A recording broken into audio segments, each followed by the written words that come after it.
Hello everybody! Today I would like to show off my latest puzzle creation, and this might be one of the first of its kind. This is a fully functional 6x7x8 brick cuboid. This is made from an MFJS Meilong 8x8, as well as 3D printed plastic extensions. Unlike most of the other puzzles that I offer, this is not an extensions-only puzzle. Some of the pieces are cut down to decrease the size of the overall final finished product, which makes the turning experience and playing experience a lot better, in my opinion. To prove this is fully functional, let's do a mostly full checkerboard pattern. Usually with even layer puzzles, I can figure out how to checkerboard each of the sides except one fully. However, I have not been able to figure that out with this particular puzzle. Once again, the stickers are made by a friend that I have up at Western Washington University, and they look great. And as you can probably hear, this puzzle is post-processed. Now, a week or two ago, I showed off this puzzle. This is the 5x6x7 brick puzzle. And as you can see right now, because of the size of the inner puzzles both of these are built off of, they are practically the same size. With this puzzle, I had mentioned how on the layer that contains the hidden layer, there's a little bit of catching or grinding. Still, the turning quality is pretty good, but it's not perfect. I have since improved upon the design. In fact, I have improved the design of this puzzle itself, but with all the brick cuboid designs that I have now, these layers turn just as smoothly as the others.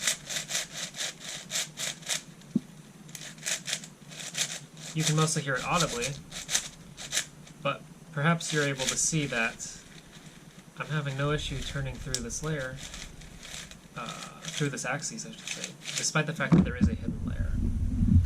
Now another key difference of note is that with the 5x6x7, my base puzzle is a 7x7, and therefore I needed to hide away the innermost layer of that 7x7 to produce a 6 Cuboid layer. And for this puzzle, what I did is I hid away that layer and extended each subsequent layer in by half a cubit. With this puzzle, the 6x7x8, it follows a similar principle. However, on an 8x8, there's not a layer to hide. Rather, this middle layer is produced from combining the two innermost layers of the 8x8 together. And then what I did is I extended, once again, half a cubit inwards to cover up the remains of the layers. So what you're seeing right here, effectively, if you think about it, this is the half of the center, or I should say half of a cubit of each of the innermost pieces, which is used to make this entire layer. So the process is effectively the same, it's just that the execution is a little bit different. Now, let's go into the size comparison. So as you can see, it's pretty much the same size as this puzzle, but perhaps a 3x3 is more recognizable. And it's not that large of a puzzle. It is quite easily managed and handled. Here's a 5x5, one of the MOU magnetic 5x5s or whatever. And those are just a couple puzzles of note. This is bigger than the 4x6x8 just because I needed to extend each of the pieces to a further extent to create this puzzle.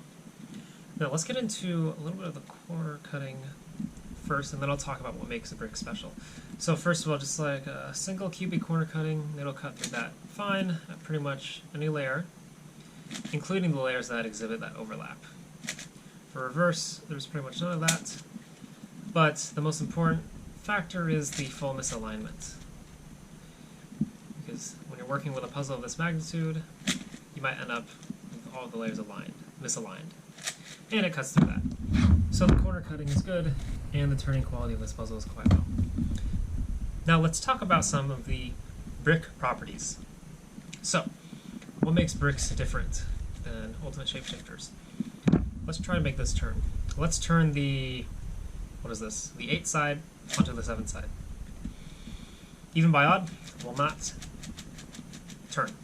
You cannot turn even layers through odd layers, since this is a centered cuboid and not an I-cuboid. Similarly, let us now turn the 6 side into the 7 side. once again, this will not cut through.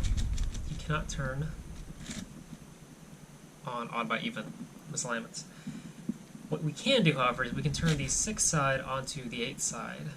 And this is the one case where this will cut through, turn through. And this is where the shape-shifting for this type of cuboid happens. So from here, we'll be able to turn the blue/green axis by 180-degree increments, and then the other axes by 90-degree increments. And this actually produces quite a difficult solving experience, in my opinion, harder than that of the ultimate shapeshifters, because you end up with a bunch of brick parities at the end, which are very cumbersome to solve, and I personally don't know how to solve any of them. I do the whole take out part of the last few pieces and put it back together in the solved state. Yes, I'm a cheater. No, I have no shame. But to really demonstrate how this puzzle turns, let's go ahead and do a full scramble. So first, just like with ultimate shapeshifters, I'm going to start by turning each layer in 180-degree increments to make sure that I get the best possible scramble. This is going to break up any pieces, any blocks connected to one another.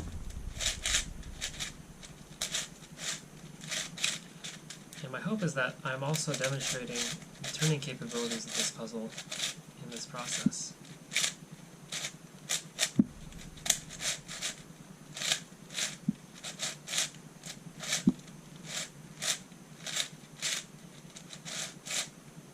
If I can stay in frame, that is.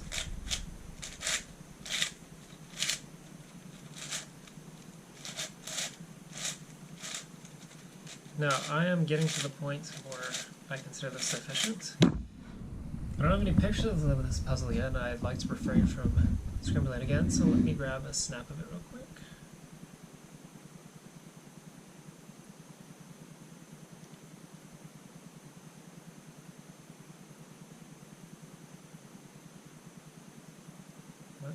Let's see here, let's turn on the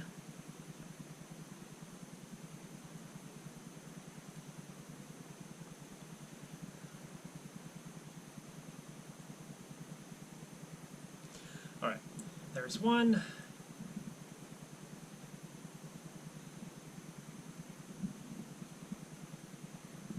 And let us continue the scramble. So now we can start doing shape-shifting moves. And that will only occur on this axis. So I can start by turning this by 90 degrees, and then turn through it, 180 degrees.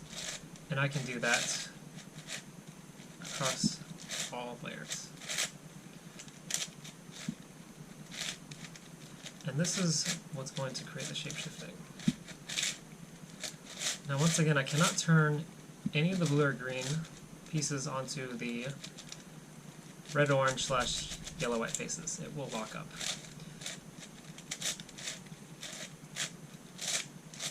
But I can turn yellow pieces and white pieces onto red/orange pieces. That will turn just fine. And although it seems like the puzzle is scrambled less so than Ultimate Shapeshifter, I do find this puzzle to be quite the difficult solve. At least I did find the 5x6x7 to be prohibitively difficult for me.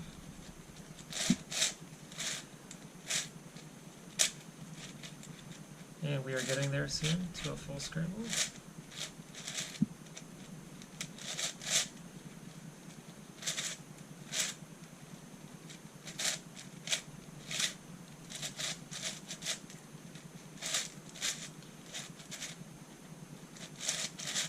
And I would say that is quite the sufficient scramble. Hopefully that showed off some of the turning quality a bit better. Anyways, thank you all so much for watching. That is my video demonstration of the 6x7-8, a new puzzle that I now offer, if anybody would like it. Of course, link in the description. Thank you all so much for watching, and there are going to be more of these to come in the near future. I will see you then.